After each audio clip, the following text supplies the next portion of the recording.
안녕하세요. 김선민입니다. 오늘은 잠언 설교를 들어가기 전에 잠언의 큰 틀을 설명해 드리도록 하겠습니다. 먼저 잠언을 이해할 때 제가 참고했던 방식은 잠언 전체를 한번 짧게 좀 쉽게 읽어 나가는 방식을 사용했고, 또 하나는 참고 도서를 사용했는데 두 권을 추천해 드리고 싶습니다. 하나는 이렇게 부흥과 격세에서 나온 성경신학적 구약개론이라는 책입니다. 이 책은 구약 각 권의 개간을 잡아주는데 두껍지만 쉽게 개간을 잡아줍니다. 구약성경 얼마나 두꺼워요. 근데 그 두꺼운 구약성경을 이렇게 그나마 얇게 정리해 놓은 책입니다. 그리고 두 번째로는 감사에서 출판된 지혜란 무엇인가 라는 책이죠. 이것도 전체적으로 얇습니다. 보시다시피. 그리고 지혜가 무엇인지에 대해서 설명이 나가는데 잠언과 욥기, 전도서의 개간을 짧게 다뤄둡니다. 그래서 좀 약간 전체적인 시 틀을 좀 쉽게 잡아나가기 위해서 좀 추천드리는 책입니다. 그래서 한번 구입해서 다 같이 읽어보시거나 원하시면 제가 대여해 드릴 수도 있습니다. 가까이 사신 분들에 한해서는요. 아무튼 잠언 개간을 들어가고자 한다면 제가 두 번에 나눠서 개간을 들어가야 될 것 같습니다. 하나는 잠언의 제목에 관한 얘기입니다. 그리고 두 번째로는 잠언 전체의 틀에 관해서 한번 제가 설명드려야 할 것 같습니다. 잠언 제목에 대해서 한번 설명드리도록 하겠습니다. 잠언의 제목이 잠언이라는 그 제목이 가진 뜻은 무엇일까요? 이 잠언의 뜻을, 잠언이란 책 제목을 이해하시거나 의미를 아시는 성도님들은 그렇게 많지 않습니다. 거의 대다수가 솔로몬이 지은 책, 그리고 또 어떤 의미를 담고 있죠? 지혜를 담은 책이라고 설명할 때가 많습니다. 그리고 또 다 어떤 경우에서는 이 책대로 살면 우리가 부강하고 장수하고 평안한 삶을 산다라고 그 내용을 담은 책이라고 하시는 분들도 많습니다. 그런데 정확한 잠언이라는 게 한자거든요. 잠언을 한자어로 풀어서 쓴다면 바늘, 잠, 말씀, 언이라는 단어를 사용합니다. 쉽게 얘기하면 찌르는 말이라는 것이 이 책 제목이에요. 한국어로 우리나라 말로 한다면. 근데 제가 잠언 전체를 읽고 그 다음에 잠언 정리를 하다 보니까 이 찌르는 말, 잠언이라는 책 제목이 좀 어울리지 않다라는 생각이 들었습니다.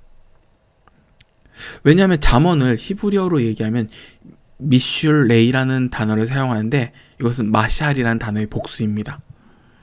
마샬이라는 단어는 노래, 예언, 비유, 이야기라는 그 단어로 해석이 가능한데, 쉽게 얘기하면 노래들, 예언들, 비유들, 이야기들로 풀어서 이야기할 수 있습니다. 저는 이 중에서 비유들이라는 단어를 채택하는 것이 이 잠언의 책 제목에 가장 잘 맞는 이야기라고 생각이 됩니다. 문학을 공부한 사람으로서, 제가 문학 전공자거든요. 아마추어긴 하지만 왜 비유들이란 책 제목이 적당한지에 대해서 한번 제가 설명해 드리도록 하겠습니다. 먼저 잠언 1장 1절부터 7절까지는 잠언의 목적과 방향성을 설명해 놓으죠. 이것은 되게 단순하게 설명하면 하나님을 알고 하나님을 알기에 개인적인 인격이 완성된다라는 내용이 담겨져 있는 것입니다.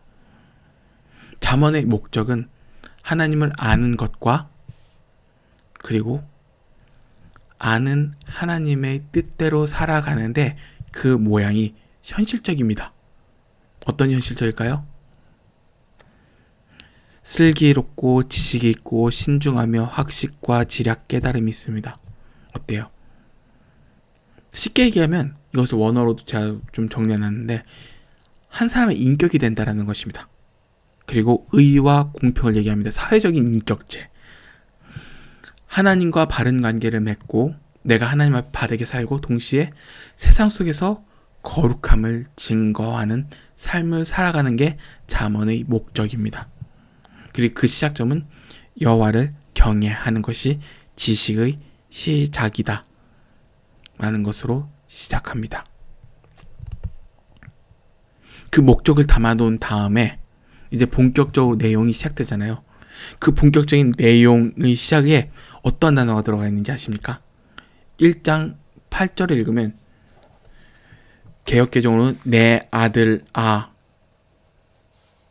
라는 단어로 시작됩니다. 그리고 내 아버지, 어머니가 등장합니다.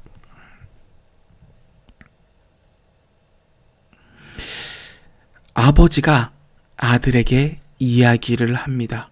근데 우리 한글어 성경에는 무슨 제목이 담았죠? 찌른 말이라는 단어로 담았습니다. 오히려 이상하지 않나요? 아버지가 아들에게 이야기하는데 찌르는 말이라는 제목을 담았습니다. 저는 이 전체적인 틀을 이용했을 때 찌르는 말 대신 비유들이라는 제목을 담는 것이 더 좋다라고 얘기하는데, 그것은 비유라는 것은 제가 두 가지로 설명하자면, 상대방을 비판할 때는 풍자와 해악이라는 방식으로 상대방을 웃음거리로 만들어냅니다. 사랑의 언어가 아닌 조롱의 언어이죠. 그렇지만 아버지가 아들에게 비유를 사용한다는 것은 조롱의 언어가 아니라 사랑의 언어로 바뀝니다. 아버지의 뜻을 이해하지 못하는 아들을 위해서 아버지는 자녀의 좁은 생각과 시선의 틀에 맞추어 설명을 시작합니다. 아들의 연약함과 부족함을 이해하기에 아버지가 선택한 문학의 방법이 비유라는 방법입니다. 잠언에 담긴 하나님의 지혜는 미련한 인간이 이해할 수 없습니다. 선한 뜻과 풍성한 사랑을 우리는 이해할 수가 없습니다. 아버지는 이해하지 못하는 자녀가 이해할 수 있는 언어로 바꾸어 설명해 나아갑니다. 잠언을 읽으면 좀 알겠지만, 이제 알아가겠지만, 풍성한 하나님을 들어갈 때 역설적으로 하나님의 풍성함을 제대로 드러내지 못하는 언어를 사용합니다. 잠언 3장을 읽어도 장수한다, 윤택하게 한다, 창고들이 채워진다, 지혜를 얻는 것이 은을 얻는 것보다 낫고 유익은 금보다 낫다라는 표현들은 실상 하나님을 경외하는 것이 하나님의 크심을 누림과 다름없다고 라고 설명을 해 나가는데, 설명이 그 하나님의 크심보다 월등히 작은 것으로 설명해 나가죠. 장수함, 우리가 장수함만 누리나요? 영원함을 누리죠. 윤택함, 우리가 윤택함만 누리나요? 그가 주신 풍성한 기쁨을 누립니다. 창고의 채움, 우리가 창고에 채워지는 것 이상으로 하나님이 우리 아버지시기 때문에 세상에 감당할 수 없는 그 신앙의 기쁨을, 그 부유함을 우리는 누리고 있습니다. 은과 금으로도 담을 수 없는 분이 하나님이십니다. 그렇지만 둔탁한 어린아이와 같은 나와 같은 사람에게는 세상에 충만하신 하나님을 이해할 수 있는 언어라는 것이 되게 한계가 있습니다. 우리 인간들이 바라고 원하는 것 외에 무엇이 있을지요? 아버지가 3살 된 아이에게 지혜를 설명을 할 때 몇 단어 모르는 아이가 이해하는 언어로만 설명을 하고 있는 그 장면이 연상됩니다. 아빠는 얼마나 나를 사랑해? 라고 하면 아이는 가장 높은 게 어디까지죠? 하늘 끝입니다. 아니 그냥 몇 살, 한두 살 정도 된 아이라면 그냥 집안에 있는 천장까지일 거라고 생각됩니다. 그러면 아버지는 그 아이에게 표현하기 때문에 표현할 때 뭐라고 얘기합니까? 천장만큼 사랑해, 하늘만큼 사랑해라고 얘기하지만 실상 아버지의 사랑은 천장을 뚫고 하늘을 뚫어내죠. 근데 왜 그런 단어를 사용합니까? 아이가 그 단어 외에 이해할 수 있는 언어가 많지 않기 때문입니다. 찌른다 라는 말보다 아버지가 아이를 사랑하기에 그의 언어에 맞추어 아들아 아버지의 말을 들으라 하며 사랑하는 아이가 참 하나님의 자녀로 성장하도록 끌어가는 사랑의 목소리와 다를 것이 없습니다. 사랑하는 아버지가 비유를 전할 때는 단순한 비유 이상의 가슴을 담아냅니다.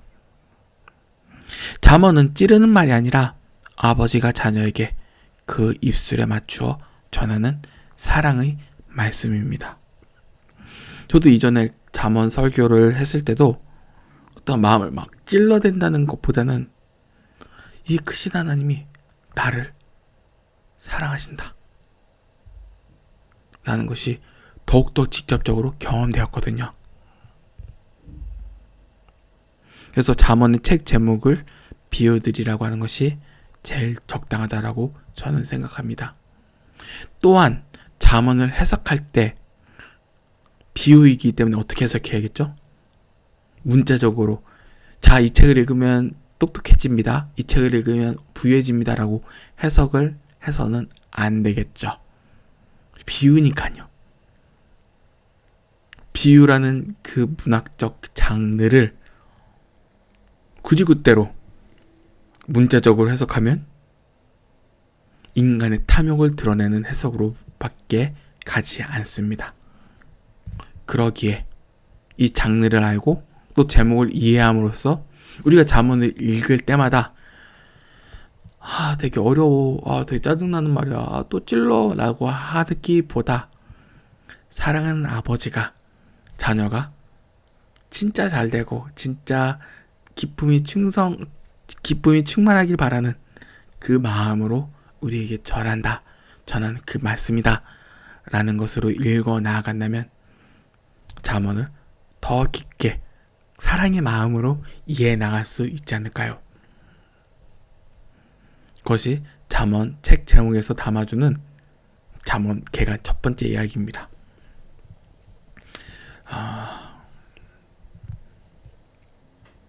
이 시작점을 가지고 잠언을 조금씩 깊게 읽어 나가시는 우리 성도님들이 되시길 주님 안에서 간절히 바라겠습니다. 이만 마치겠습니다.